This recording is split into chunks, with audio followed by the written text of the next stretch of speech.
Hi, I'm Mr. Pritchard. My students wanted to reduce the amount of trash that goes to the landfill and to turn some of the other kinds of trash that we produce into something useful.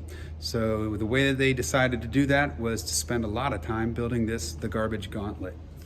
The garbage gauntlet is designed to give you choices for where you throw your trash away.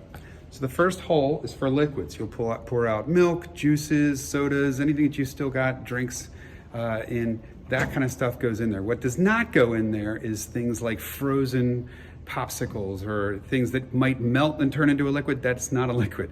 So you can throw that stuff in the compost. But the next hole is for recycling. Recycling is for aluminum cans, glass bottles, plastic bottles, anything that is a container, basically. Those can all go in there.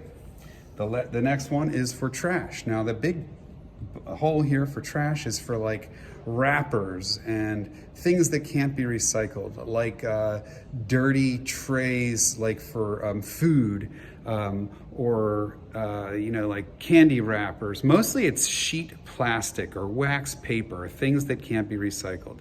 The last spot here is for uneaten food. Now we want to try and keep this from being contaminated by other waste. Uneaten food is really anything. It'll take meat.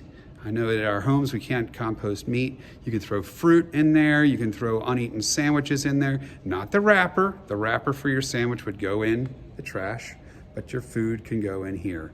And they'll turn that into a soil additive.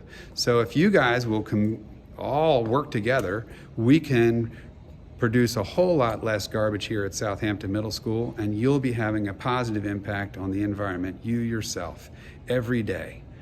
We hope that this works out really well for you, and if there's any questions, you can stop by my room, 229, and I'll talk to you about it.